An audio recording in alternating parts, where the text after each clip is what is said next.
Bienvenidos a este diálogo independiente que se realiza en el marco de la convocatoria que ha hecho Naciones Unidas para realizar una cumbre mundial sobre sistemas alimentarios, sobre las condiciones económicas y financieras específicamente del sistema alimentario venezolano.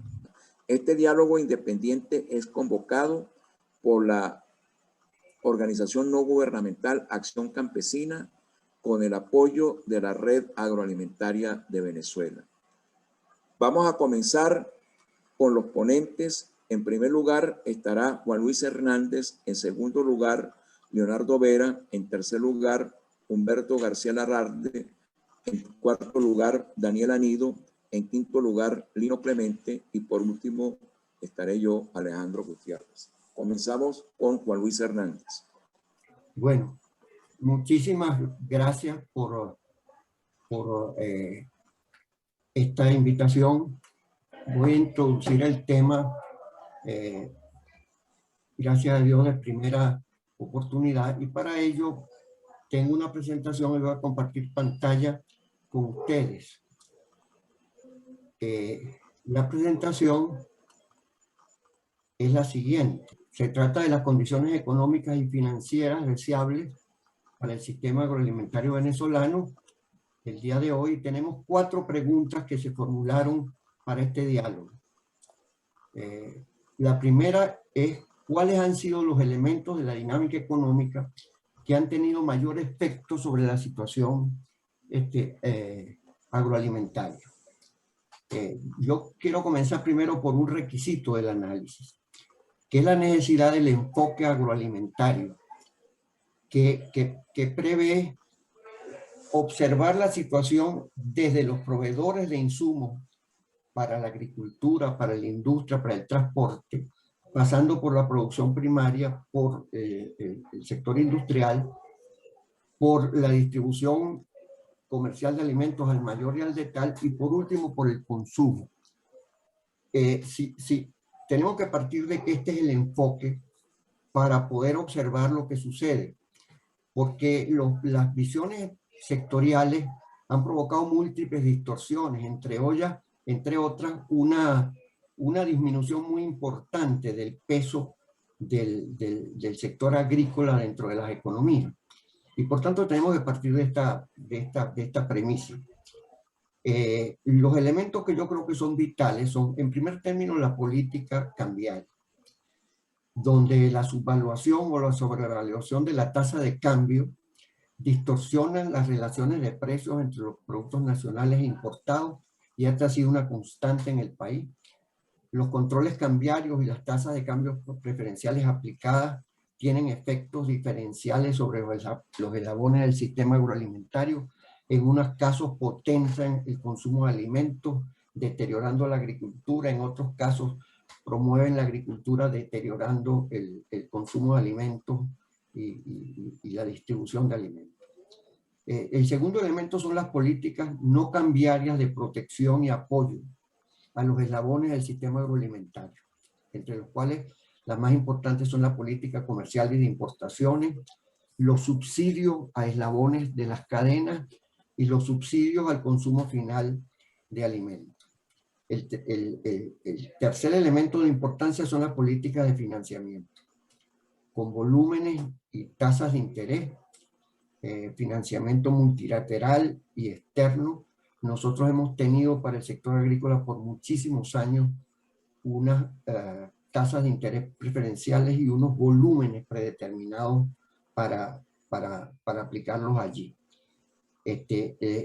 Luego, las formas de intervención del Estado en la política económica, en la cual han predominado por muchos años sistemas diversos de control, y en los últimos años, por lo menos hasta el 2013, las intervenciones directas del Estado. Sobre la política de financiamiento habría que decir que ellas por mucho tiempo garantizaron volúmenes de recursos muy importantes para el sector agrícola, pero al final terminaron desviándose claramente hacia otros sectores e incluso siendo utilizadas por por los agricultores que tienen intereses en otras áreas para tener un financiamiento muy barato. En segundo término están cuáles han sido los efectos que estos elementos han generado en el sector agroalimentario en lo que va del siglo XXI. Yo pienso que son dos cosas importantísimas. Una muy alta inestabilidad de todos los componentes del sistema agroalimentario, no desde el comienzo del 2021, sino desde finales de la década de los 70, donde la producción agrícola y agroindustrial ha fluctuado de manera importante, al igual que las importaciones, la disponibilidad para el consumo de alimentos y el acceso físico y económico también ha variado muy fuertemente. Tenemos, en una comparación con la dinámica, por ejemplo, de Colombia, nos encontramos que Colombia tiene breves movimientos y nosotros tenemos una especie de montaña rusa en casi todas estas materias. El segundo elemento es una caída dramática de todos los componentes y alimentos del sistema agroalimentario a partir del 2014. La producción vegetal y animal ha caído de manera notable. La producción de maíz, que es nuestro primer rubro de producción, se ubica ahorita en el 15% de lo que teníamos en el 2008. En aves, que es también nuestro primer rubro de producción animal, 14.6% de lo producido en el 2008. La agroindustria, de acuerdo a los propios datos de Cavidea y del gobierno, está en el 33% de lo que teníamos en 2005. Las importaciones han caído de manera brutal, un poco menos las importaciones en alimentos, sin embargo, están en el 64% de lo que eran en el 2013. Y en materia de disponibilidad, consumo y nutrición, quiero mostrarles el único cuadro que vamos a tener aquí, que es la caída dramática que se produce entre el 2012. Aquí tenemos las cifras desde 1949, cuando se comenzó a hacer las hojas de balance de alimentos, hasta el 2019. Y como ustedes verán, después de una caída en la década de los 50, después tenemos una situación de fluctuaciones y de bajadas hasta el 2006, y a partir de ahí un repunte muy fuerte y después una caída absolutamente notable que nos ubica entre el 39 y el 43% de la disponibilidad calórica y proteica que existe en el país. Entonces,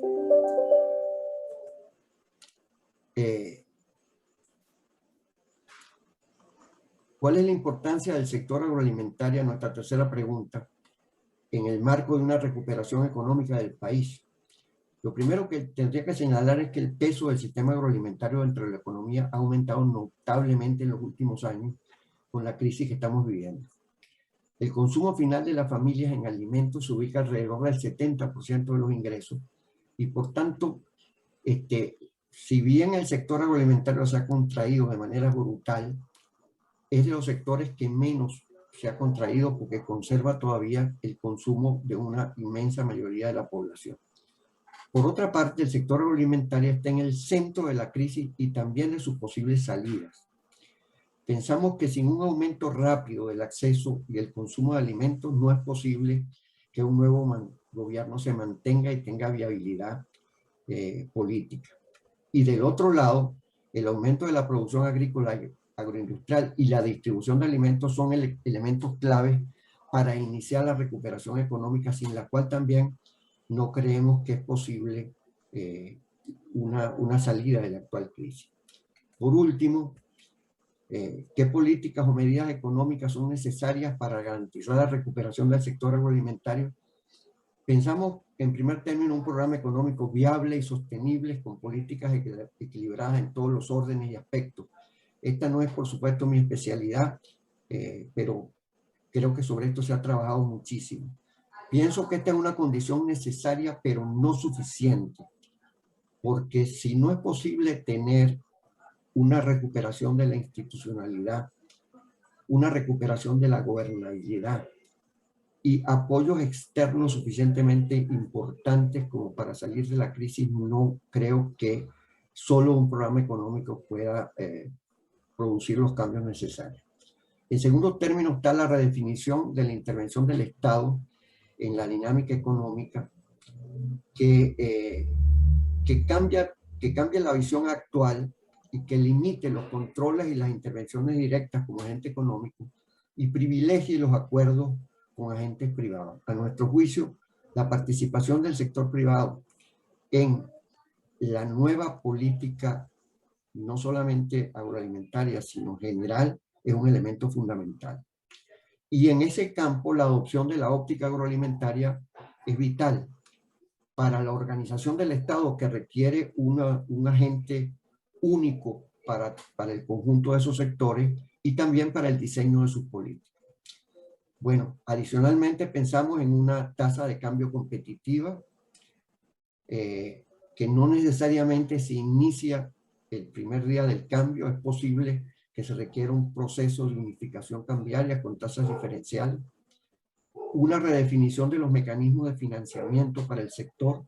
Evidentemente no se trata sencillamente de un porcentaje de la cartera y de unas tasas preferenciales. Eso ya no tiene resultados. Se requiere garantizar mecanismos para el financiamiento de las necesidades inmediatas en ciclos productivos, y también para pensar en compensaciones al sector agroalimentario por la vía de un banco de segundo piso.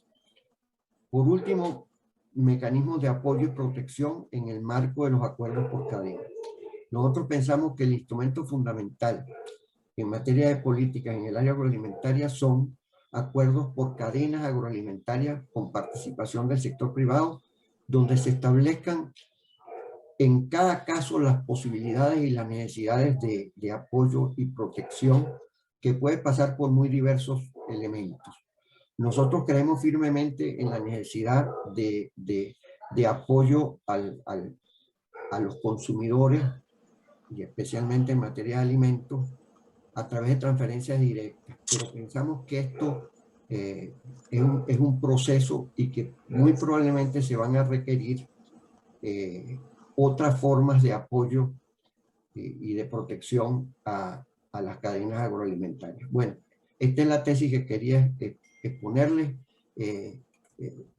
Espero que les sea de alguna utilidad y hasta la próxima. Bueno, continúa en el orden de los expositores el doctor Leonardo Vera. Bueno, gracias Alejandro por la presentación y gracias por la invitación a Acción Campesina y a la Red Agroalimentaria de Venezuela por esta iniciativa de mesa de diálogo con un grupo de colegas que han venido reflexionando sobre la situación particularmente aguda y problemática que tiene la economía venezolana y que al final del día no exime al sector agroalimentario de la crisis, y me corresponde pues un poco, se me ha pedido que hablara en el marco de esta mesa de diálogo sobre los posibles enlaces que podemos tejer entre lo que sería la política macroeconómica para tratar de sacar a Venezuela del proceso de inestabilidad económica en el que está y el desempeño del sector agroalimentario. En efecto, hay muchas formas a través de las cuales, o mecanismos a través de los cuales la política o las acciones en el campo macro terminan teniendo incidencia en el desempeño del sector agroalimentario. Yo voy a tratar de dar algunos ejemplos al respecto. Por supuesto, coincido con lo que dijo Juan Luis Hernández en el sentido de que el rescate del sector agroalimentario en Venezuela va a necesitar mucho más que políticas macro. Ahí se va a requerir un esfuerzo de políticas sectoriales dirigidas esencialmente hacia el sector agroalimentario, pero también un esfuerzo de políticas industriales, políticas comerciales, particularmente. Y obviamente está todo este aspecto institucional del rescate o la gran reforma institucional que requiere Venezuela para poder generar algún tipo de recuperación con confianza, ¿no? Cuando hablamos de reformas institucionales, pues estamos hablando de un campo muy grande que va desde la reformulación, de cómo actúan los ministerios del ramo, de la credibilidad que tienen las instituciones públicas en Venezuela para hacer políticas y muchísimas otras cosas. Entonces me voy a referir esencialmente a lo macro y para esto voy a tomar como referencia un trabajo que he hecho anteriormente con mi colega Luis Zambrano Sequín, que se llama Lineamientos de un programa de estabilización macro para la transición. En estos lineamientos, ¿verdad? Están, vamos a decir, o hay un mapeo de cuáles pueden ser las acciones que inicialmente Venezuela podría tomar en caso de que en un proceso de transición se ponga como prioridad la estabilización macroeconómica, lo que significaría dos cosas esencialmente: quebrar el proceso de inflación alta que tiene Venezuela y sentar los cimientos para la recuperación económica.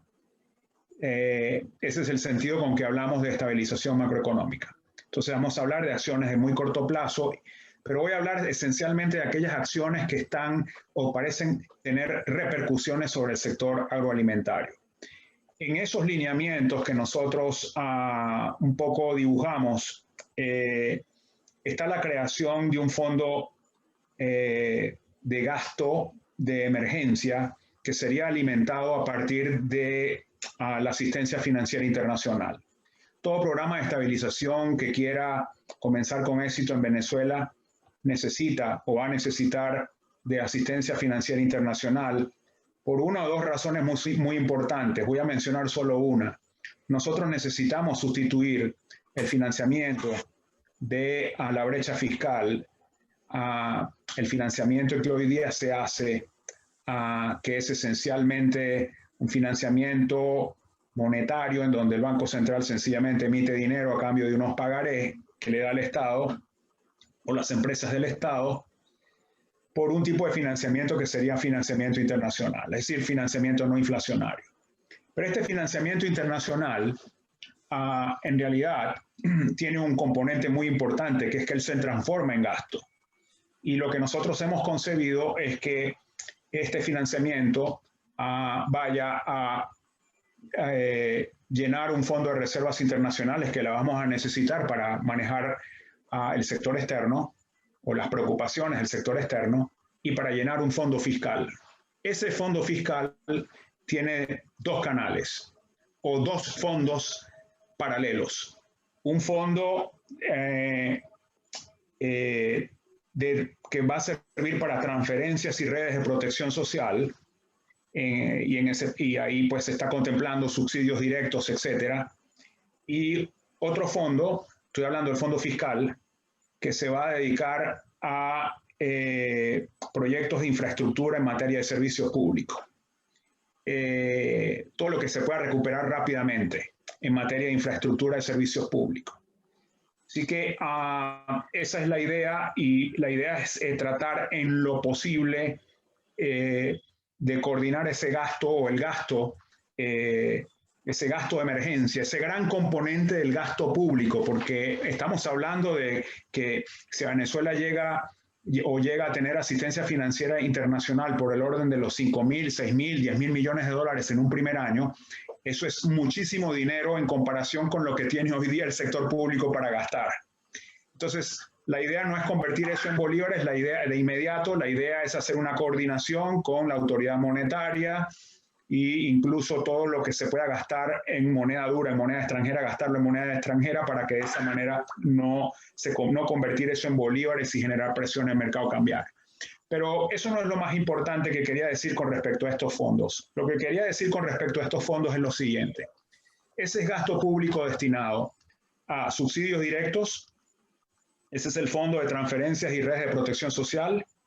Y esos subsidios directos se van a transformar o van a generar un gran impacto en la demanda de alimentos. Dado el cambio en la estructura de consumo de los hogares venezolanos, como Juan Luis lo mostró, 70% del gasto de los hogares venezolanos en promedio está siendo dedicado al sector de alimentos. Cuando tú a los hogares le das un subsidio directo, 50, 60 dólares, que es lo que vienen estimando algunas agencias internacionales, algunos multilaterales, ¿verdad? a un jefe de hogar, eso se transforma en una gran presión de demanda sobre el sector de alimentos. Entonces, uno de los grandes problemas que puede tener el sector de alimentos o el sector agroalimentario, que es que está trabajando con costos muy altos, costos fijos muy altos, ¿verdad? Y con un grado de utilización de la capacidad muy baja, en principio se va a ver muy favorecido en materia de costos unitarios por este aumento de la demanda que pueda venir en esta primera fase del programa de estabilización.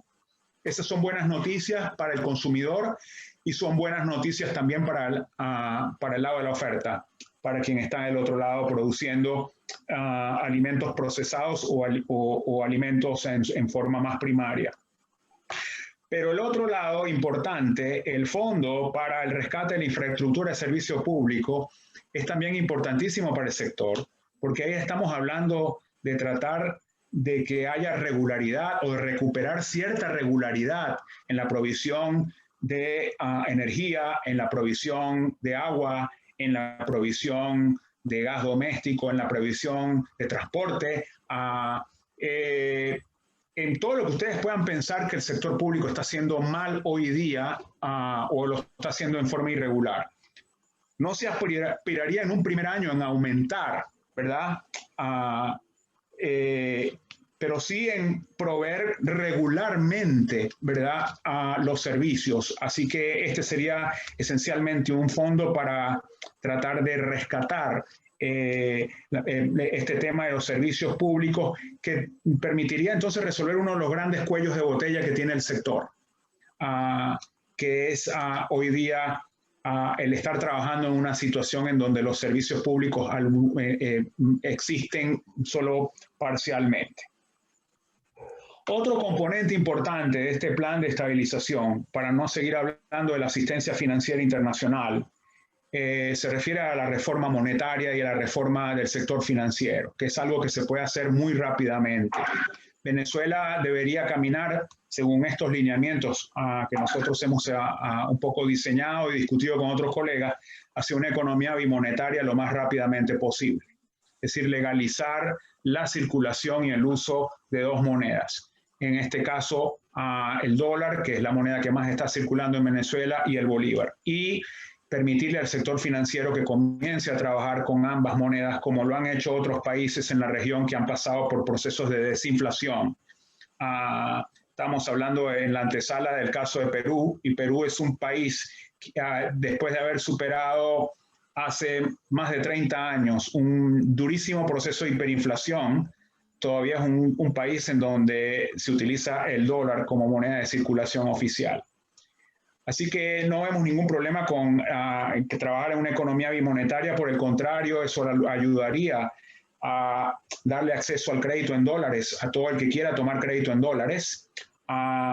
Pero también estamos pensando en hacer una política monetaria de una manera muy diferente. Nada de encajes, y esto del encaje legal lo que ha hecho es destruir el mercado de crédito en Venezuela. Así que un componente importante del programa de estabilización también va a ayudar muchísimo al sector agroalimentario en la medida en que pueda ese programa de estabilización reactivar la actividad crediticia en el país, que está absolutamente mermada.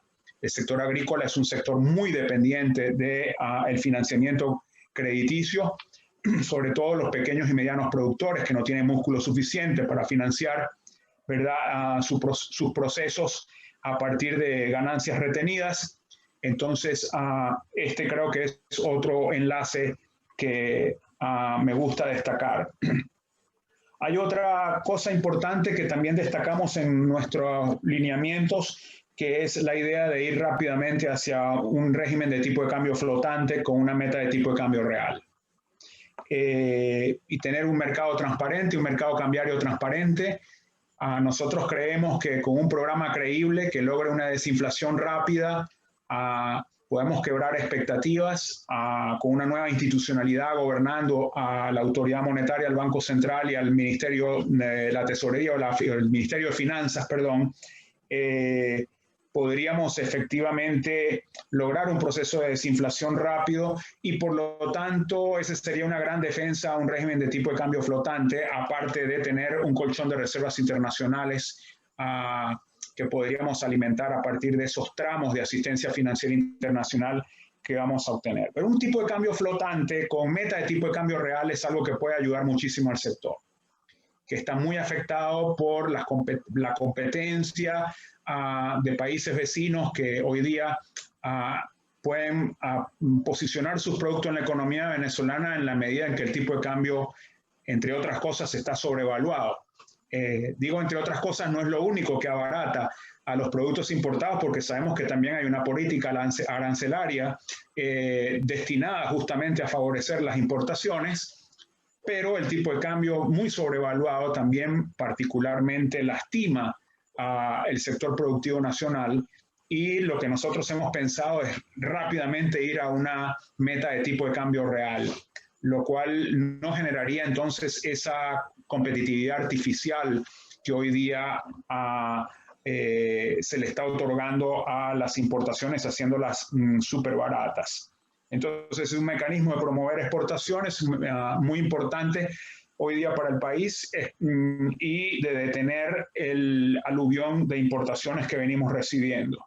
Por otro lado, hay que hablar de la necesidad. Venezuela necesita en cualquier programa de estabilización restablecer rápidamente las redes de cooperación y las relaciones de cooperación internacional, que están absolutamente rotas.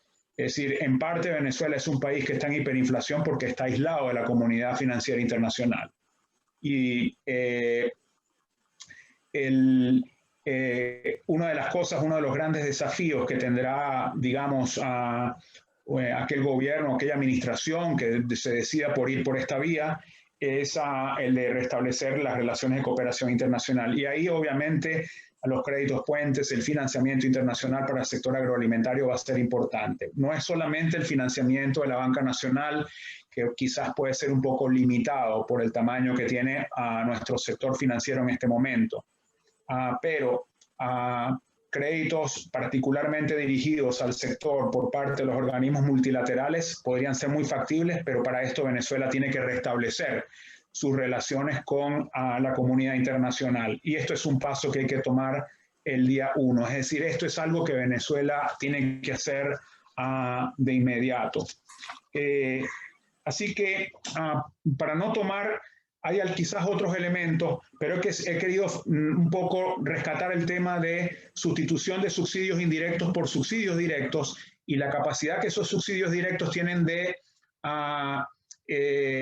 incrementar la demanda de agroalimentos. He querido rescatar la idea de recuperar la infraestructura pública a través de este Fondo Especial de Emergencia.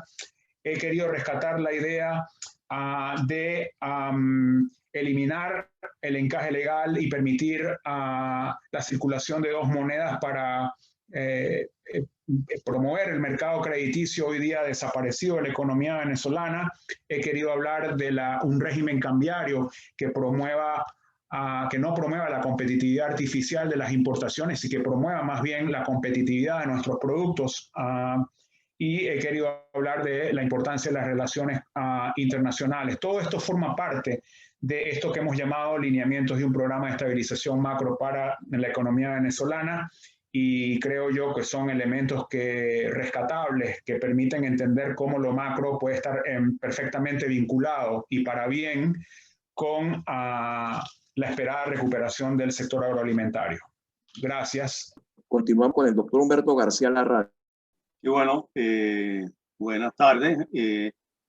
Igualmente quiero agradecer a Alejandro Gutiérrez por esta invitación para participar en esta conversación, en esta mesa económica sobre el sistema agroalimentario venezolano, y por supuesto compartir con ustedes algunas ideas. Yo voy a simplemente mencionar de pasada algo que es obvio. Yo creo que no hay mayores cosas que podemos esperar en cuanto a mejoras de la situación actual si no hay alguna forma de cambio político. Por supuesto, no voy a meterme en esa discusión.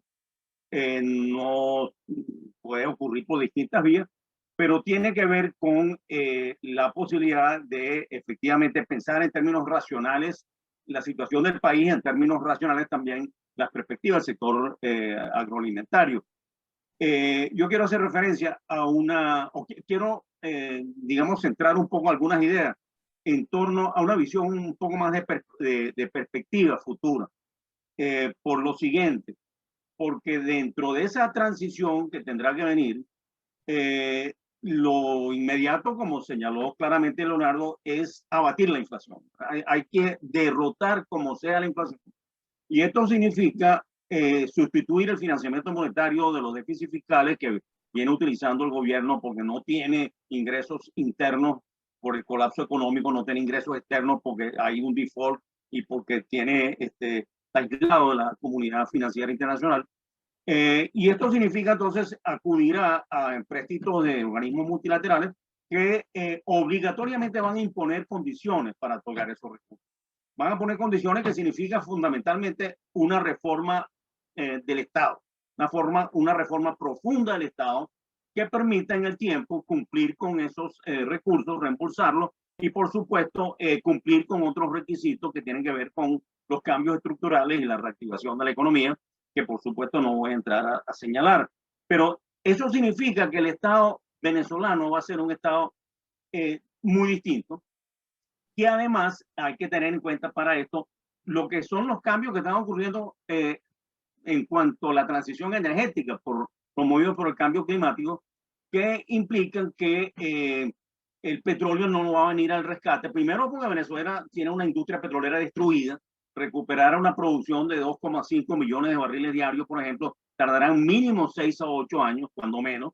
Pero además de eso tendrá que relajar significativamente la estructura impositiva para atraer las inversiones, porque ese aumento en la capacidad productiva solamente podrá hacerse con inversión de afuera, y lo cual significa que el Estado no tendrá los recursos petroleros de antes. Todo esto, para no entrar en detalle, porque este es otro tema, significa simplemente que el Estado venezolano va a ser bastante más pequeño, mucho menos recursos, y tendrá que cambiar significativamente. Entonces aquí estamos hablando de lo que uno podría llamar un Estado promotor, no el petroestado dispendioso que siempre está dispuesto a resolver con la alforja llena de rentas petroleras. Eso no existe, no existe más.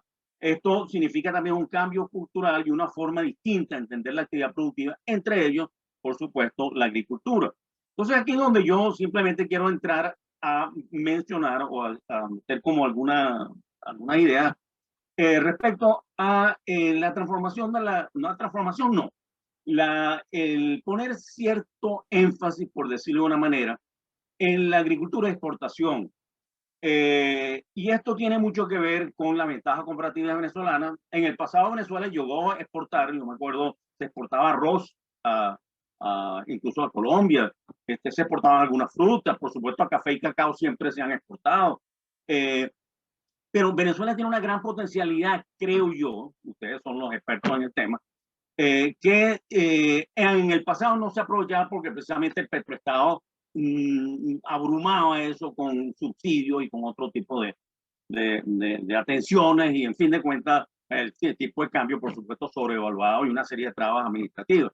Ahora bien, estamos hablando entonces de un Estado promotor que tendría que operar en condiciones de libertad de precios, de muy pocas intervenciones en el sector agrícola. Yo no sé si esto es compatible con lo que señaló anteriormente Juan Luis, pero yo prevería una gran libertad de iniciativa que en todo caso pudiera tener como marco de estabilización de los precios agrícolas alguna especie de sobretasa arancelaria como hubo en los años 90, que estabilizaron los precios de entrada para evitar que fluctuaciones en los mercados internacionales, los commodities, significaran la ruina de aquellos productores que trabajan con commodities, fundamentalmente, ¿no?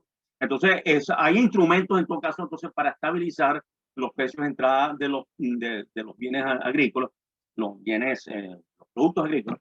Y yo diría que lo demás tiene que ocurrir en un ámbito de libertad de precios y de libre iniciativa, que por supuesto con apoyo ¿de qué tipo? Bueno, fundamentalmente resolver todos los costos de transacción que son altísimos, de cómo el Leonardo hizo una mención muy importante, que lo que va a significar el aumento de la demanda por el empréstito internacional, y eso se va a dirigir en buena medida a la agricultura. Bueno, hay que buscar la forma de aliviar, de aligerar, de facilitar, por un lado, la atención a esa demanda. Y estamos hablando de una cantidad enorme de cosas, no solo, ustedes sabrán mucho más que yo, pero en términos de infraestructura, de silos, por supuesto, los servicios públicos que son fundamentales, la gasolina, transporte. Entonces, yo he pensado sobre esto en términos del sector industrial, y siempre he creído que la mejor forma de abordar esto es poner esto en manos de los propios productores, las asociaciones productoras, que identifiquen cuáles son los cuellos de botella fundamentales y hagan planes o jerarquizaciones de dónde hay que poner el acento en función de lograr el mayor efecto en el más corto plazo, suponiendo, repito, que vamos a tener un Estado promotor que va a contar con recursos de los fondos monetarios, de los organismos multilaterales, entre ellos el BID y el Banco Mundial, que están más orientados a esos proyectos, que podrían entonces focalizar la atención a los problemas fundamentales de este tipo, ¿no? Estamos hablando también de una cosa, y creo que es importantísima. Bueno, yo estoy partiendo del análisis que en buena medida hizo Leonardo sobre la estabilización del tipo de cambio. Yo no sé si en el corto plazo vamos a tener que ir hacia una dolarización plena, porque la situación es tan catastrófica que eso podría ser una posibilidad. No voy a discutir eso, pero en todo caso, una vez teniendo un marco externo estable, nosotros, digamos, tendríamos entonces la posibilidad de promover esta idea de una agricultura para la exportación basado en las ventajas comparativas, que, como dije anteriormente, son claras. Hay un elemento, el elemento que quería fundamentar en esto, es que todas estas posibilidades se dan o se pueden dar con más facilidad en la medida en que no solamente se resuelvan los problemas estructurales, los cuellos de botella y el colapso de los servicios públicos, sino que por supuesto tenga financiamiento, y seguramente Lino va a hablar mucho de esto.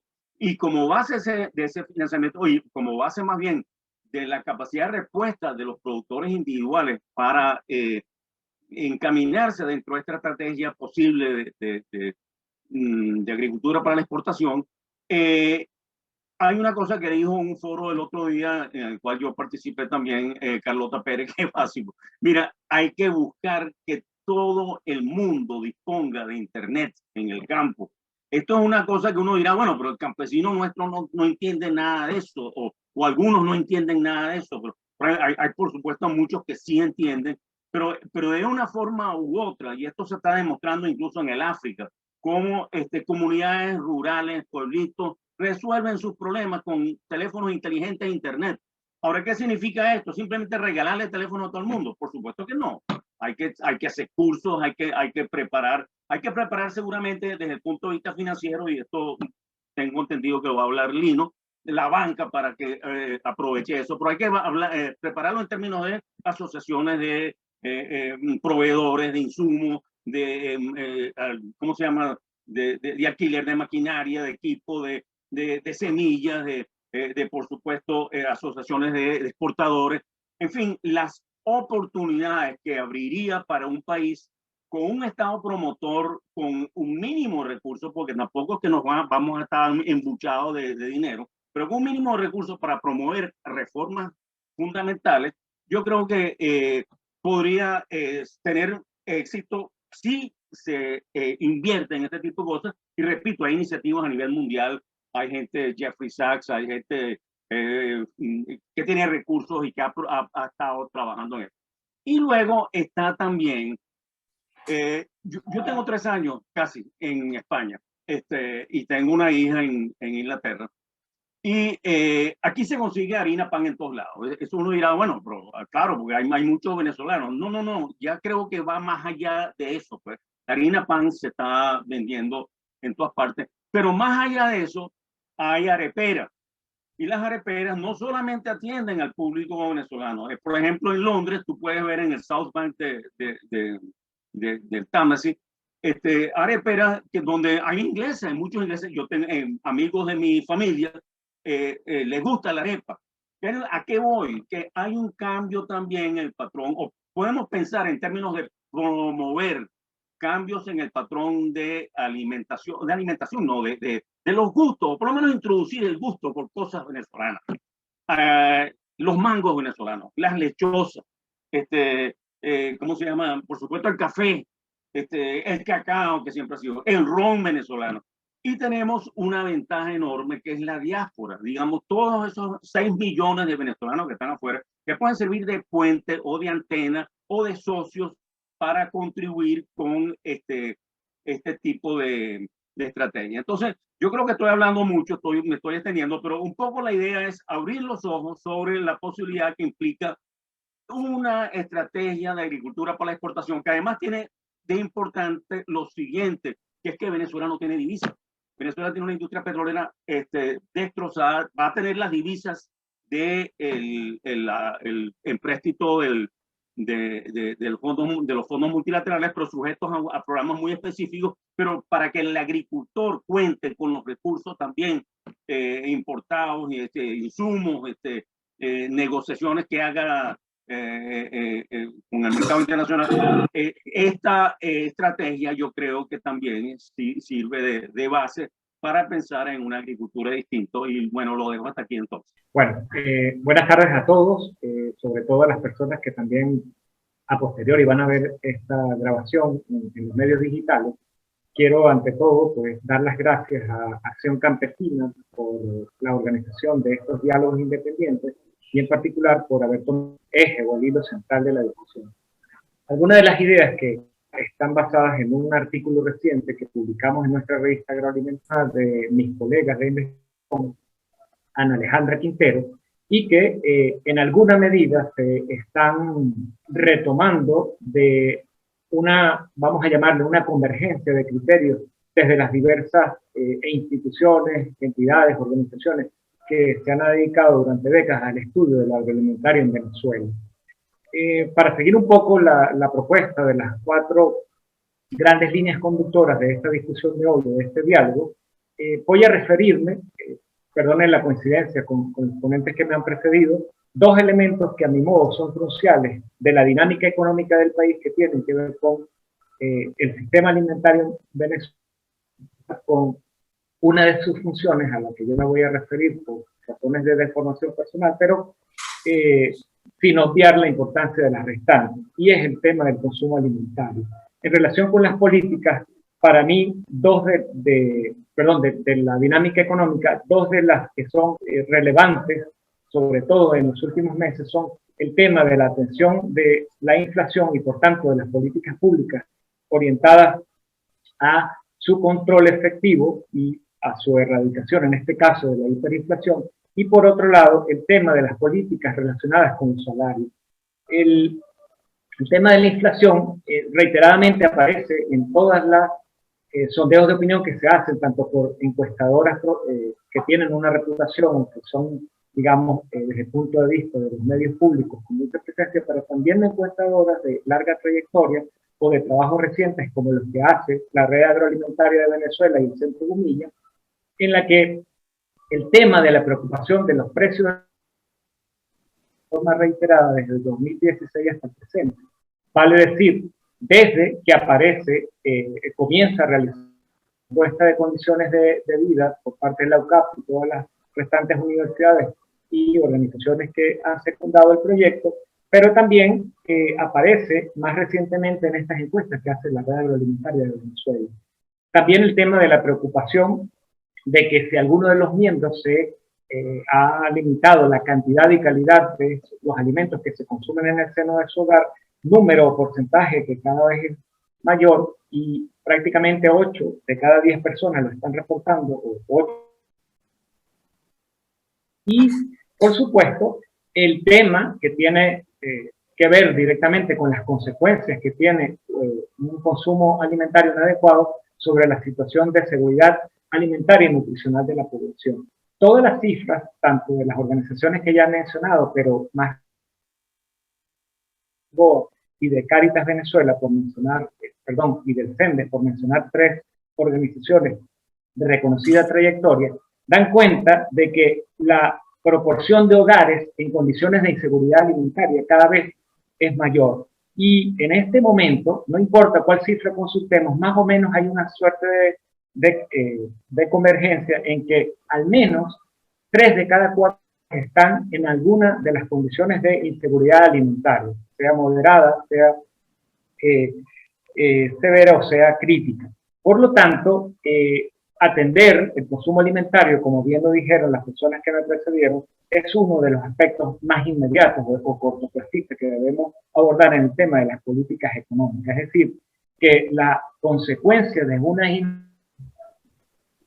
desde, vamos a llamarle, el socialismo del siglo XXI, vale decir, desde el modelo de país que tenemos políticamente hablando desde 1999, finales del 98 hasta el presente, es que han sido tremendamente ineficientes para controlar la inflación. Y la inflación termina siendo el problema más importante para las familias venezolanas. ¿Y por qué? Porque para adquirir alimentos, es decir, la primera dimensión o la dimensión de acceso, en el tema de la seguridad alimentaria, está relacionada con qué tan suficientes sean los ingresos o, para decirlo en términos muy sencillos, qué tanto poder de compra tienen esos ingresos que reciben los individuos que trabajan en una familia o que perciben algún tipo de ingreso o de transferencia para la adquisición de esos alimentos. Y esto me permite hilar con el segundo de los elementos de política a los cuales me había referido. El gobierno, desde 1999 hasta el presente, ha sido tremendamente inadecuada política. Si uno toma simplemente un ejercicio de contabilidad, por lo menos se han decretado 41 ajustes de salario. Y el resultado, ¿cuál es? Que de un poco más de unos $200 en dólares corrientes del año 2020, para utilizar las cifras de Abuelafia y Saboín en un trabajo de este año 2020, de un poco más de $200 las personas perciben hoy día, el promedio del trabajador o pensionado en Venezuela recibe un salario que no representa ni siquiera $2 en la actualidad. ¿Eso qué significa? Que con unos salarios que crecen nominalmente, pero con respecto a la que lo hacen los precios, pues obviamente lo que se ha deteriorado es su poder de compra alimentaria. Y eso es relevante justamente con la intervención tanto del doctor García Larrarte, como con Leonardo Vera, con respecto al tema de las transferencias. Por lo tanto, los efectos más importantes de unas inadecuadas políticas que desde 2003, de manera reiterada, desde las academias, desde las organizaciones no gubernamentales, desde organizaciones de la sociedad civil, se le viene diciendo, es que han sido tremendamente desafortunadas o inapropiadas. En cuanto a los efectos, entonces, los ya mencionados sobre el consumo, pero otro también que tiene que ver con algo que ya hemos hablado antes, que es el tema de las importaciones agroalimentarias. Claramente, como se ha dicho acá, el petróleo no será más, por lo menos no en el corto plazo, la fuente de divisas para importar alimentos, con lo cual recobra cada vez más importancia el rol del sistema alimentario para ayudar a su papel fundamental, que es contribuir para que la sociedad venezolana, los habitantes de nuestro país, alcancen una situación deseable de seguridad alimentaria y nutricional. Y eso pasa entonces por darle condiciones a los productores domésticos, tanto de alimentos, materias primas, como de alimentos procesados, en el caso de la industria, con los temas que ya quería referirme a que no solo el financiamiento es uno de los temas cruciales que son mencionados por los productores como los problemas más severos que enfrenta, sino uno que mencionó alguno de los ponentes anteriores, que tiene que ver con el de las materias primas, es decir, semillas y otros suministros, maquinaria, repuestos, etcétera, y el del combustible. Aquí quiero rescatar del trabajo que hace la Red Agroalimentaria de Venezuela, que una de las propuestas que se hace para hablar ya en términos de posibles soluciones es que el sector privado tenga un rol, es decir, se le permita a ese sector privado realizar la importación directa del gasoil, por lo menos para paliar este déficit, por las razones ya mencionadas, no va a ser resuelto en términos inmediatos como se requiere como parte de nuestra agricultura. Por lo tanto, en relación con la importancia del SAP para esa recuperación económica. Claramente, en un escenario donde se resuelvan, por ejemplo, esa sobrevaluación que crea una competitividad artificial a los productos importados, como ya dijo el doctor Vera, el doctor García Larralde, que facilitan la entrada de estas importaciones en términos desventajosos para los productos generados. Evidentemente, tenemos que revertirla, es de urgente necesidad revertir esta política de sobrevaluación del tipo de cambio, evidentemente permanecer en el campo. El campo, en el caso venezolano, hay que decir una característica que, perdonen por lo obvio, pero es que tiene quizás muchísimo más arraigo, de manera similar a algunos países latinoamericanos, que el problema que enfrentan los europeos. Los europeos, el problema que tienen es que la gente progresivamente va abandonando el campo y se quedan aldeas y pueblos enteros, vamos a decir, sin la población joven. Los agricultores, los viejos es personas de edad, quiero decir, no ningún otro criterio.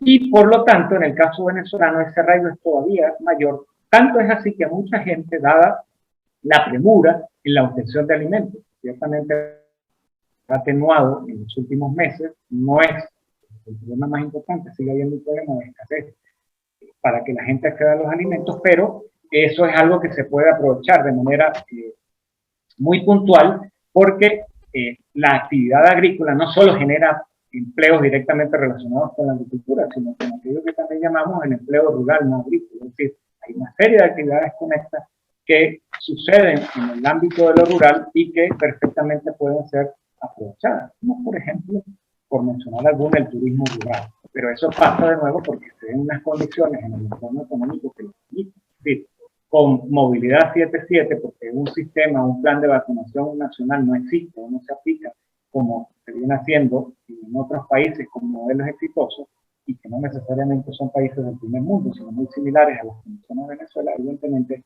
esas cosas podrían cambiar en alguna medida.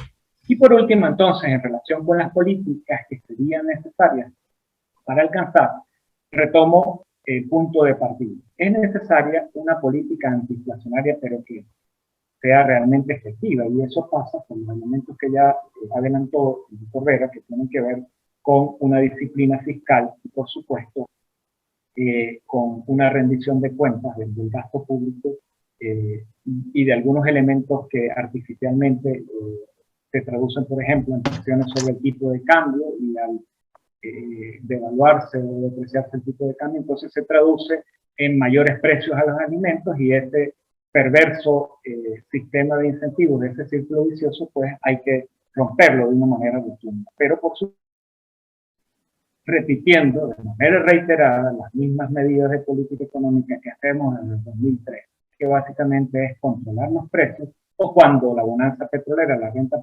petrolera lo permitía, inundar de productos importados como una manera de paliar esta inflación alimentaria. Y, por supuesto, para terminar, la otra medida tiene que ver con una política de remuneraciones, mejor dicho, de fortalecimiento de los ingresos de los hogares venezolanos, que tiene que estar estructurada desde una serie de fuentes muy diversas.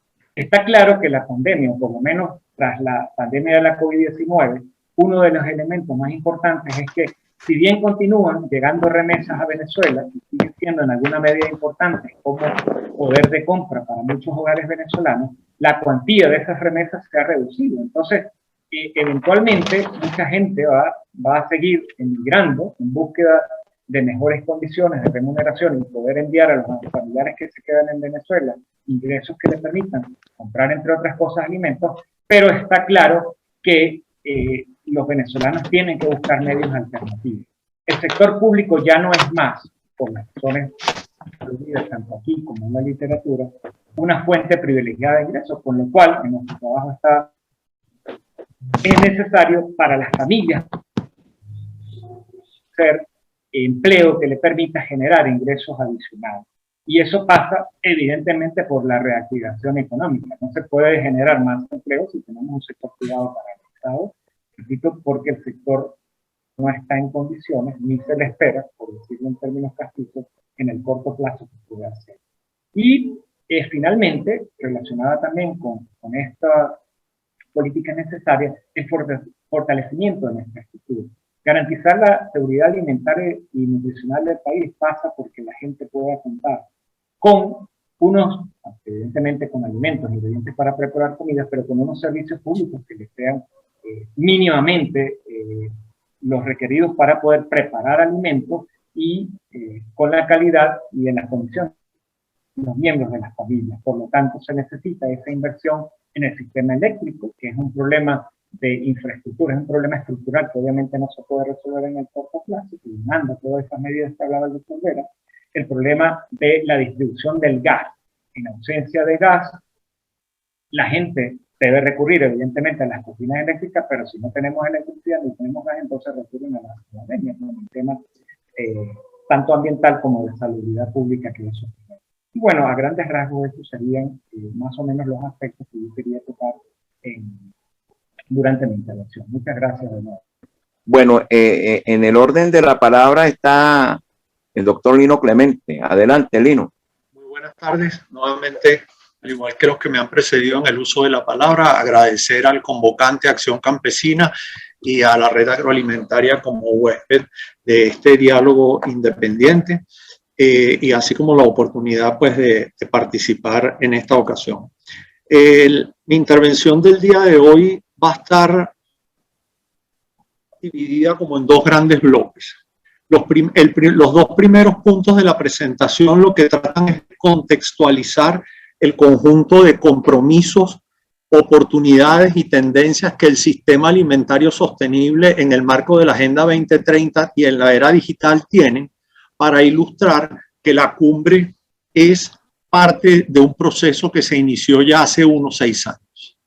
Luego, quisiera focalizar en un tipo de institución que ha venido adaptándose a lo largo de los tiempos y que puede ser un elemento fundamental para las exigencias de los nuevos tiempos, que son los bancos públicos de desarrollo, y entender un poco más cuál ha sido la dinámica de estas instituciones en América Latina.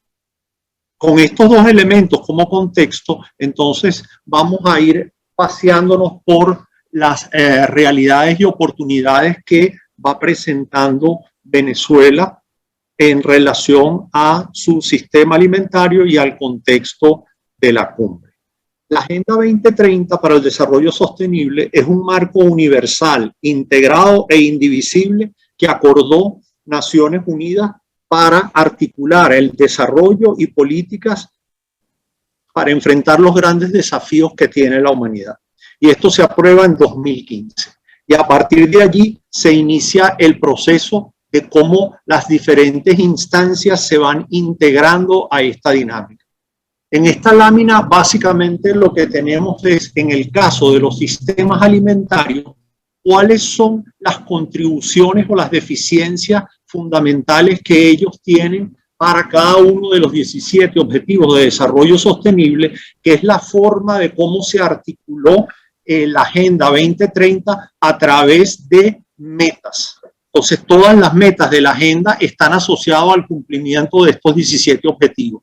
Y ya nosotros desde aquí podemos ir identificando cuáles son los grandes programas o cuáles son las grandes oportunidades y retos que el sector como tal tiene. Es importante tener presente que a lo largo de todo este proceso del 2015 hasta el presente se han ido visualizando y se ve al sistema alimentario que juega un papel determinante para el futuro del planeta y el bienestar de la población.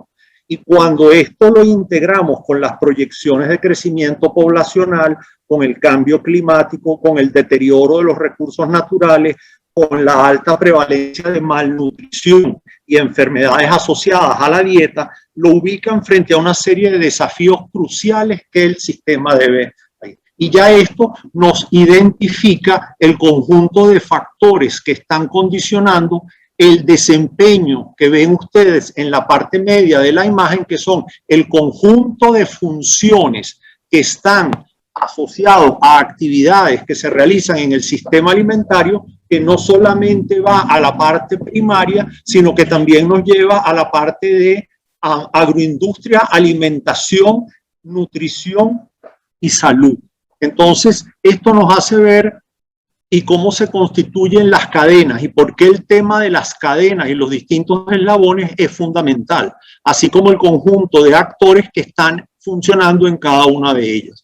Y esto nos lleva a que en todo momento hay que mirar el impacto que estos eslabones tienen sobre el medio ambiente, sobre seguridad alimentaria y nutrición y sobre toda la dimensión socioeconómica.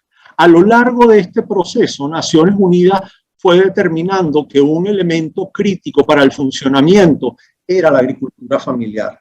Y de allí que ellos en 2019 definen el decenio de la agricultura familiar. ¿Por qué? Porque el 80% de la producción y de la mayoría de los establecimientos que generan la producción primaria son críticos para el cumplimiento de la agenda.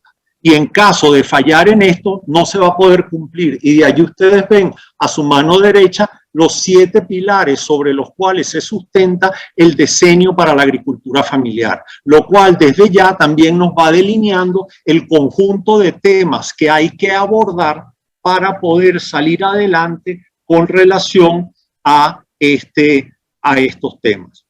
Un punto importante a destacar es cómo los distintos organismos en el 2020, el 2019 y 20 con la pandemia, empezó a darse la importancia del tema rural en todo lo que era desigualdad de género, temas de conectividad y temas de habilidades digitales. De cómo, y esto nos va llevando a la importancia que tienen las tecnologías digitales, como ya destacaba Humberto, como un mecanismo para dar un salto cuántico en la solución de una gran cantidad de elementos. En vista de esto y del limitado desarrollo que se ha dado, es que se inscribe la cumbre sobre los sistemas alimentarios. ¿Por qué? Porque hasta el presente los sistemas alimentarios están fallando. Y si los sistemas alimentarios fallan, no se van a cumplir las metas de la Agenda 2030. Y el coronavirus lo que ha hecho es poner claro y en evidencia todas las falencias que se tienen. De allí que ellos hayan orientado esta cumbre a estas 5 líneas de acción que ustedes ven a su mano izquierda, donde si nos vamos, hay temas de sanidad y inocuidad de alimentos, hay temas de consumo sostenible, hay temas de producción que sea amigable con el ambiente, hay temas de crear mayor resiliencia. Y es importante destacar que detrás de todas estas acciones, nuevamente vuelve a aparecer una constante que son las tecnologías digitales como un mecanismo para enfrentar grandes desafíos que se tienen. En este contexto creo que es interesante irnos un momentico a América Latina y revisar un poco los bancos públicos de desarrollo. Los bancos públicos de desarrollo, sin entrar en mucho detalle, tienen más de un siglo en la región y se han ido adaptando a las nuevas circunstancias que se han ido presentando. Y en este contexto de la Agenda 2030 no es un desafío diferente. La mayoría de los bancos públicos de desarrollo en la región orientan sus programas en el día de hoy por pilares de impacto y por temáticas de impacto. Y cada uno de ellos está asociado a los 17 Objetivos de Desarrollo Sostenible. Y uno de los elementos fundamentales es no un sector, sino la resolución de problemas. Y que eso nos va a llevar a otra caracterización de cómo es el sistema financiero en el mundo de la Agenda 2030 y de la era digital. Ahorita no tratamos de resolver el problema de una empresa, sino tratamos de resolver un problema. Y entonces las empresas o los proyectos son el medio a través del cual vamos a resolver el problema. Y este punto es importante también porque, como bien mencionaba Leonardo, la banca pública de desarrollo es el mecanismo a través del cual los países pueden canalizar los fondos mundiales, bien sea tipo Banco Mundial o FIDA, los fondos multilaterales, puede ser BID, CAF o cualquier otro mecanismo, después bancos regionales, bancos subregionales y aún en la región tenemos bancos nacionales y bancos subnacionales de desarrollo. Ahora, lo importante es que la conexión con el resto del mundo es crítica en relación a este punto. Lo que también es importante ver es que en todos estos bancos de desarrollo, su foco es el crecimiento inclusivo a nivel macro y temas de la salud alimentaria y nutricional. Y el punto es de que nuevamente al final del día todo esto tiene como base el tema de la digitalización de la agricultura. Y entonces cuando ustedes miran la mayoría de los bancos públicos de desarrollo de la región, tienen programas donde la digitalización de la agricultura es un pilar fundamental. Como canal que han sido para canalizar recursos en momentos de políticas anticíclicas, es por ello que cuando uno revisa las políticas de apoyo que se han hecho en el tema de la pandemia, vemos que básicamente se han concentrado en la región en liquidez, empleo, apoyo a la producción y financiamiento.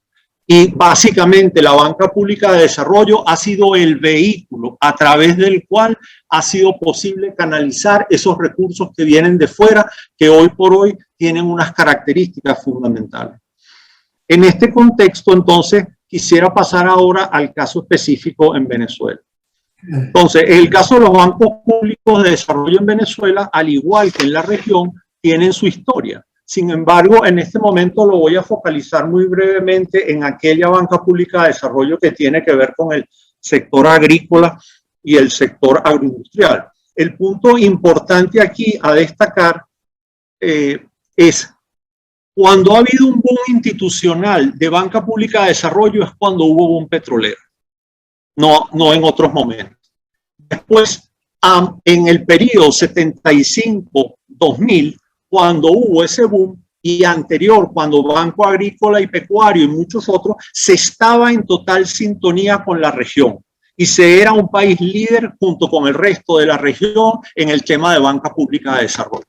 Hoy, de 1999 al presente, esta institucionalidad que tenemos aquí no tiene ninguna conexión con el mundo exterior, no tiene ninguna conexión con el tipo de programas de financiamiento que veíamos anteriormente en el punto anterior y ha sido usado con un mecanismo clientelar y político de baja altura. Entonces, este es uno de los temas que ciertamente habría que abordar. ¿Por qué? Porque es que todos los temas que se han hecho en la mayoría de los países de la región, el vehículo ha sido la banca pública de desarrollo, con el acompañamiento del sector privado, pero bajo la banca pública de desarrollo como líder. Pasando muy brevemente a cuál es el punto de partida de Venezuela, porque ya ustedes lo han hablado con bastante profundidad. Simplemente es un país que se ha reducido significativamente de tamaño. Yo quisiera tomar como referencia, pensemos el periodo 2013-2020. Y cuando lo vemos ahora en la caída del nivel de actividad económica, lo que quisiera destacar aquí a la luz de lo que nos está convocando el día de hoy, es que la gran caída de Venezuela de 2013 al 2020 ha ocurrido en momentos cuando en el resto del mundo hay toda una dinámica muy grande con respecto a la Agenda 2030, los 17 Objetivos de Desarrollo Sostenible, el cambio con las energías limpias, los combustibles no fósiles, las tecnologías digitales, y Venezuela todavía no despega con relación a esa problemática y a esa temática, aún desde la perspectiva institucional. Características que comparte Venezuela con los países de la región. Su estructura con relación al nivel, a la composición del producto y a la composición del empleo es igual en toda la región. Es decir, el nivel del producto y del empleo se concentra en el sector servicio. Y el sector servicio es muy intensivo en mano de obra y son pequeñas y medianas empresas. Por lo tanto, el nivel de productividad es muy bajo. De allí lo difícil de poder levantar la productividad en la región. Otro elemento que ha tocado Leonardo con bastante detalle es el tema de la desindustrialización que ha sufrido toda la región y Venezuela no es una excepción. De allí lo importante es de que allí se nos está yendo la posibilidad de la complejidad de la estructura productiva, que es un elemento fundamental hacia adelante. Por el otro lado, la participación del sector agrícola ha venido bajando. Sin embargo, quisiera destacar que a pesar de que la manufactura ha venido cayendo drásticamente, en términos relativos, el subsector agroindustrial ha venido incrementando su participación, algo que destacaba Juan Luis al comienzo. Entonces, ciertamente que el sector agroindustrial juega un papel importante dentro de la decadencia del sector de la manufactura. Un punto que quisiera insistir con relación al tema de las nuevas tecnologías. Hay que rescatar las tecnologías satelitales de imágenes y de georreferenciación. Esos elementos son claves desde para la para la distribución de las transferencias monetarias condicionadas, para el tema del abastecimiento durante la emergencia y para empezar a tener estrategias donde tenemos que cruzar no solamente la estructura por estado, sino la estructura por regiones agroalimentarias. ¿Por qué? Porque no todos los municipios producen lo mismo y hay una altísima concentración de cantidad de productos en muy pocos municipios. Entonces, cuando nosotros analizamos con bastante más detalle a nivel municipal cuáles son los puntos claves, resulta ser que allí es donde hay que hacer énfasis con los bienes públicos. Ahí es donde hay que hacer, si queremos mantener con las infraestructuras, etcétera, etcétera, etcétera. Aquí el punto a rescatar el tema de tecnologías satelitales, de imágenes y georreferenciación para hacer estrategias sectoriales y estrategias más específicas. Aquí no me voy a detener mucho. Las hojas de ruta de Venezuela, creo que coincido con lo que dicen todos. Yo simplemente la coloqué aquí sin transición política y con transición política para ilustrar de que para mí con transición política es que exista cooperación técnica y financiamiento internacional de los organismos multilaterales. Y en el caso anterior, no. En el caso anterior puede haber financiamiento de los amigos de los que están, pero resulta que ese financiamiento no ayuda a la transformación y a todo lo que está por venir en temas de la emergencia, la transición y las reformas estructurales que hay que hacer. Para lo cual hay todo un impacto a nivel del sector, donde, digamos, ya sobre ese tema se puede hablar posteriormente. Y básicamente, entonces, para mí, ¿cuáles serían como aporte las tareas pendientes para el sector agroalimentario de Venezuela? Número uno, estar consciente que el nuevo paradigma de financiamiento público y privado en la era digital de la Agenda 2030, del diseño de la agricultura familiar y de la cumbre del sector agroalimentario es muy particular. Hay recursos, pero hay que saber cómo pedir recursos y la institucionalidad tiene que vincularse con rubro, territorio, productores e instituciones. Si eso no se tiene, es difícil conseguir fondos internacionales. Y los fondos tienen un foco muy claro: sostenibilidad ambiental, transformación productiva digital, innovación, emprendimiento y fondos concursables con propósito. Otro elemento que es crítico: alianzas público-privadas. Si no hay alianzas público-privadas, son muy pocos los fondos a los cuales uno puede acceder. Y el otro gran tema, cómo le damos dinamismo y cómo se consolidan ecosistemas de emprendimiento e innovación, no únicamente a nivel global, porque cuando nosotros vemos la concentración municipal que hay con respecto a determinados tipos de producción, hay que pensar en ecosistemas de emprendimiento e innovaciones locales.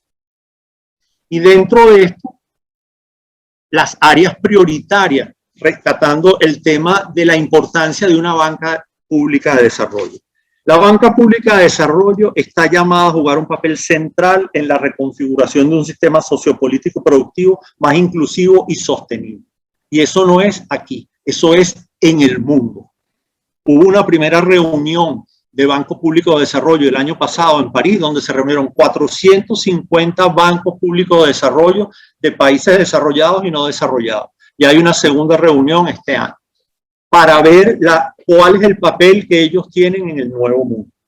Por el otro lado, no es posible el desarrollo, mucho menos el cumplimiento de las metas 2030, si no se logra hacer más complejos los sistemas productivos.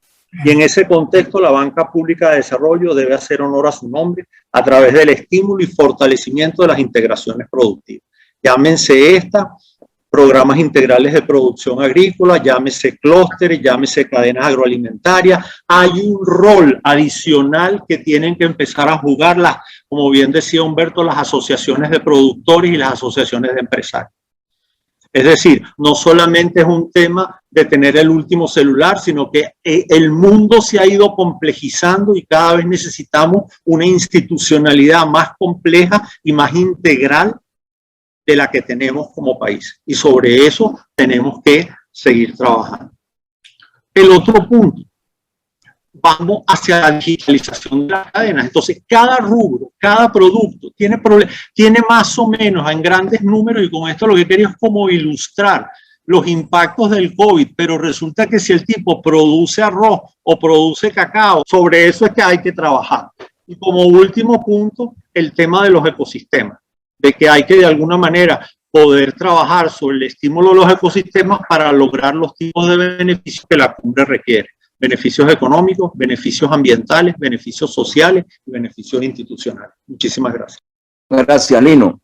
Bueno, yo me voy a referir no a las políticas del corto plazo, sino a las políticas de largo plazo, tratando de imaginarme un sistema alimentario venezolano en un país que va a ser muy diferente al actual y donde el petróleo no va a jugar el papel de dinamizador de la economía y de la sociedad que jugó en el pasado. En eso coincido pues con el planteamiento que ha hecho Leonardo, que ha hecho Humberto García y algunos de los ponentes, de los otros ponentes. Entonces yo me imagino, en primer lugar, que la política alimentaria del futuro debe tener como objetivo fundamental, el primero de esos objetivos es lograr seguridad alimentaria y nutricional para todos los venezolanos. Ese es un objetivo estándar de cualquier política alimentaria en un país con los problemas de pobreza que tenemos nosotros, ¿no? Los problemas de los países de menor desarrollo donde hay crisis en la seguridad alimentaria.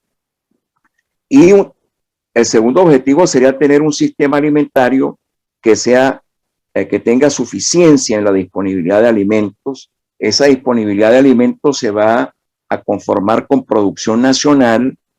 Preferiblemente la mayor parte de esa disponibilidad tiene que ser de producción nacional y un componente importado. Obviamente hoy en día ningún país es autárquico, ¿no?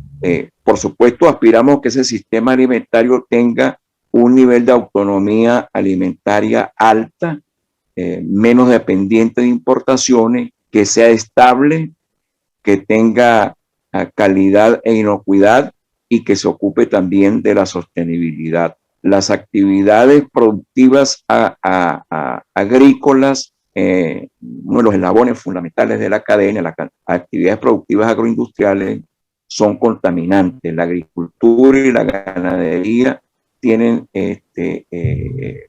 son actividades altamente contaminantes y por supuesto que allí si se quiere cumplir con los objetivos del desarrollo sostenible 2030, pues hay que evolucionar hacia formas de producción que sean menos contaminantes, que ayuden a preservar el ambiente y la diversidad y a luchar contra el cambio climático. Ahora, ese sistema alimentario está en un entorno económico nacional y mundial. No voy a hablar del mundial porque el entorno económico mundial es un factor exógeno que depende muy poco de nosotros. Dependería más del entorno económico nacional. El sistema alimentario del futuro debería estar en un entorno económico que haya recuperado el crecimiento económico, que sea un crecimiento económico que va a ser sostenido e inclusivo. Inclusivo quiere decir que sirve no solamente para aumentar la riqueza por habitante del país, sino que sirve también para reducir pobreza y desigualdad, con estabilidad de precios. Un sistema alimentario que además está con un entorno económico que le permite tener un tipo de cambio real competitivo. Es decir, el tipo de cambio real en las economías modernas y abiertas, pues es el precio más importante que existe en una economía y permite relacionar el precio de la producción nacional con la producción internacional, la producción que se vende en el mercado mundial. Y es, diría que es el precio fundamental para que definitivamente el país pueda expresar sus verdaderas ventajas comparativas. Hemos estado acostumbrados a tener un tipo de cambio muy apreciado en términos reales que distorsiona y que obliga a distorsionar todavía más la cosa, las políticas, cuando se trata de compensar ese castigo, esa penalización por un tipo de cambio real apreciado. Se trata de compensar con subsidios que luego se hacen indiscriminadamente y con una serie de compensaciones que no permiten, en definitiva, que el país pueda asignar recursos de una manera más acorde con su dotación de factores. Ahora, ese sistema alimentario debe estar también en un país que tenga una alta calidad institucional. Son elementos fundamentales de esa calidad institucional, de esas reglas de juego en las cuales se va a desenvolver el sistema. Por supuesto, la democracia, las libertades civiles, el federalismo, la descentralización y la desconcentración, ¿no? La prevalencia del imperio de la ley y el respeto de derechos de propiedad, y una política social que va a estar focalizada en el desarrollo humano, sobre todo en lo que tiene que ver con educación, acceso de los sectores menos favorecidos a educación, a salud de calidad, ¿no? A capacitación permanente, sin discriminaciones, y que haya una reducción de pobreza y desigualdad. En realidad, los problemas de inseguridad alimentaria no son más que un síntoma de una situación de pobreza. Venezuela en estos momentos, como lo dicen todos los organismos y todos los estudios que se publican, tiene una prevalencia de subalimentación, según FAO, por ejemplo, para el 2019 ya era más del 30%. De allá para acá tiene que haber aumentado, ¿no? Más de 9 millones de venezolanos en condiciones de subalimentación, es decir, que no ingieren una dieta mínima calórica de acuerdo con requerimientos nutricionales. Ahora, ¿cuáles deben ser las políticas del futuro para ese sistema alimentario que obviamente ahorita no existe? Tenemos un sistema alimentario con muy bajo nivel de producción, con un muy bajo nivel de importación, es decir, la disponibilidad de alimentos está muy baja, y tenemos, por supuesto, una caída brutal del consumo de alimentos.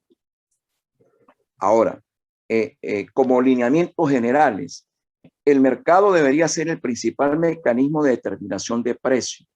Digo el principal mecanismo, no exclusivamente, pero sí el mercado, pero el Estado debe intervenir para corregir fallas de mercado. En los sistemas agroalimentarios hay muchos desbalances de poder en las cadenas. Por ejemplo, hay situaciones oligopsónicas y monopsónicas alrededor que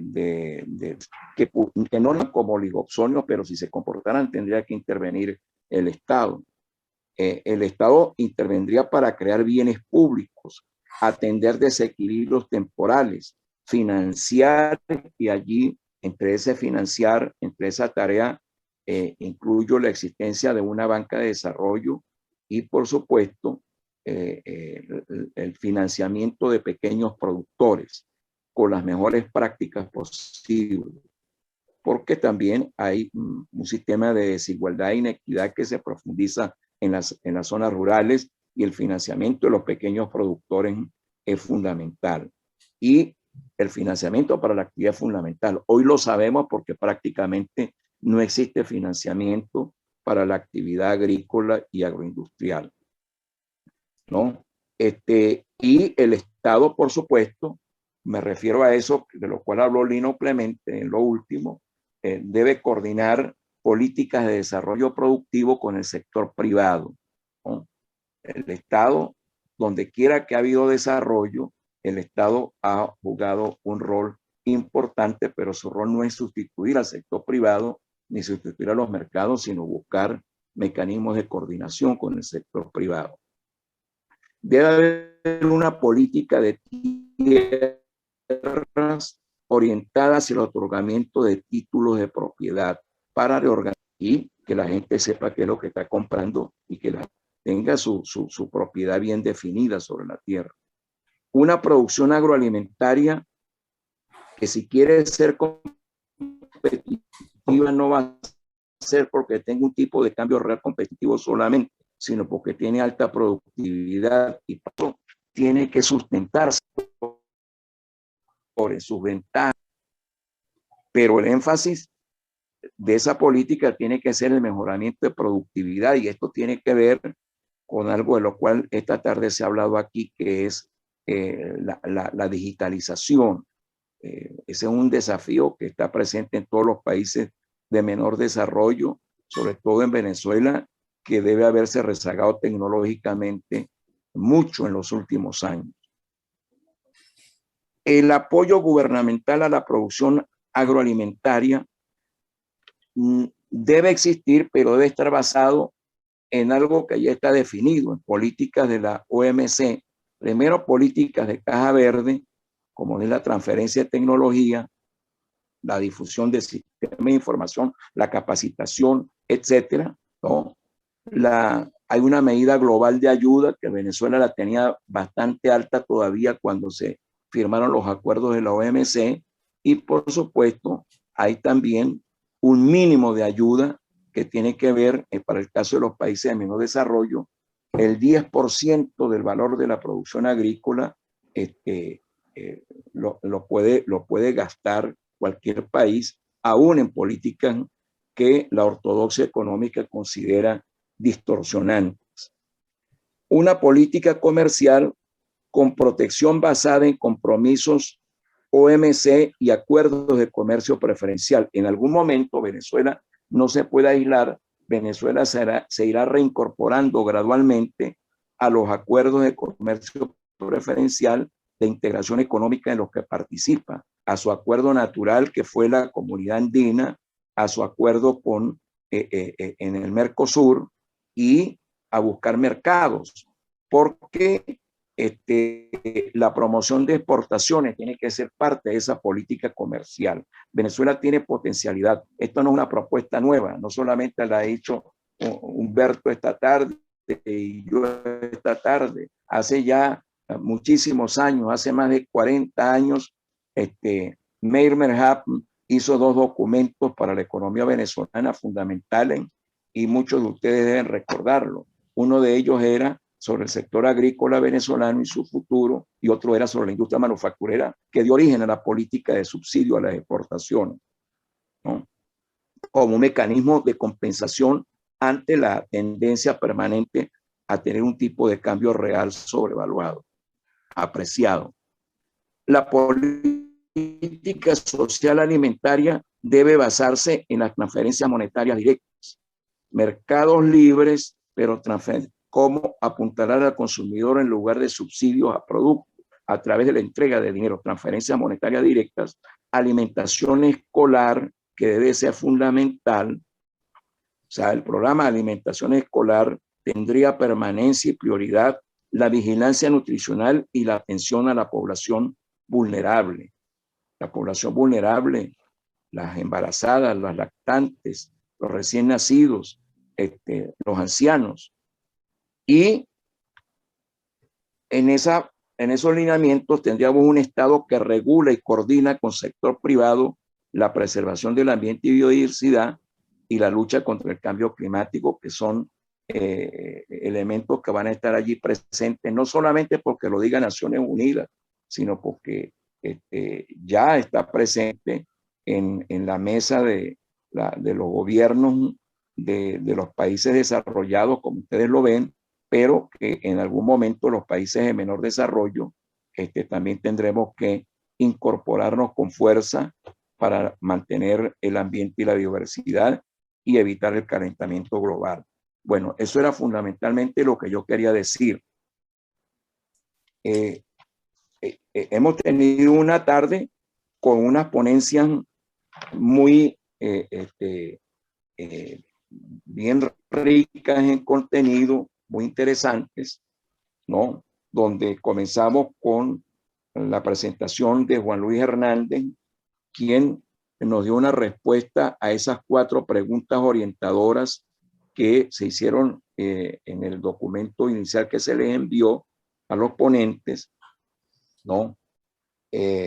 La necesidad del enfoque agroalimentario, la necesidad de una política cambiaria que no le reste competitividad. Creo que ese fue un elemento común en todas las presentaciones. Obviamente, sin política cambiaria no podemos tener una producción agroalimentaria, una política cambiaria que evite la sobrevaluación. No vamos a tener una producción agroalimentaria con alta productividad que se sustente en sus ventajas comparativas. Lo que va a dar origen a eso es una hemorragia de políticas, de intervenciones que, bueno, que se van de las manos de quienes están gobernando, ¿no? De subsidios indiscriminados, de créditos que se pierden, etc.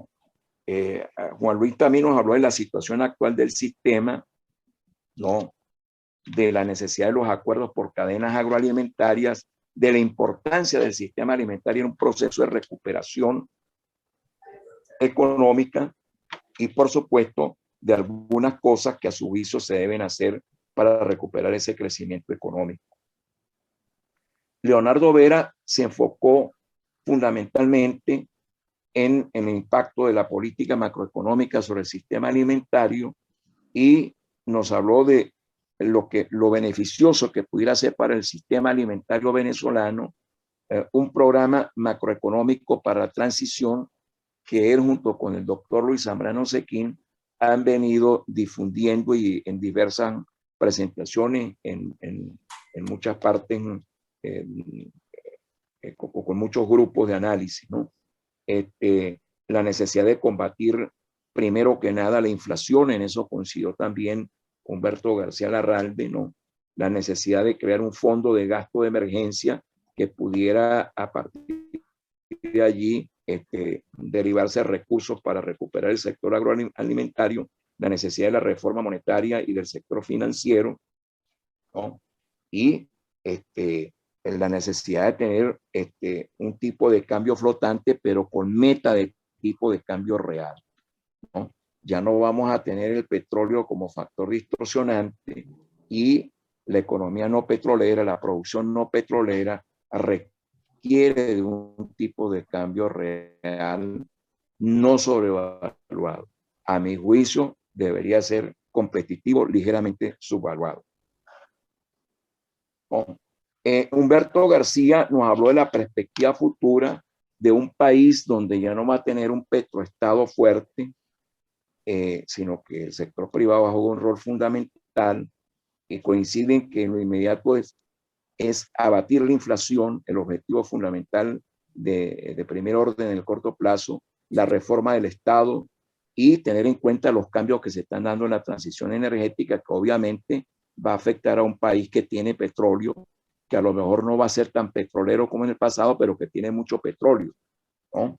Y que para poder sacar ese petróleo va a necesitar atraer inversiones y hacer concesiones, sobre todo en materia fiscal, para que vengan las compañías petroleras. De todos modos, yo coincido en que allí no va a estar el futuro nuestro está en la economía no petrolera, aunque el petróleo, si se recupera, pudiera ayudar. Y Humberto hizo mucho énfasis también en la agricultura de exportación, ¿no? En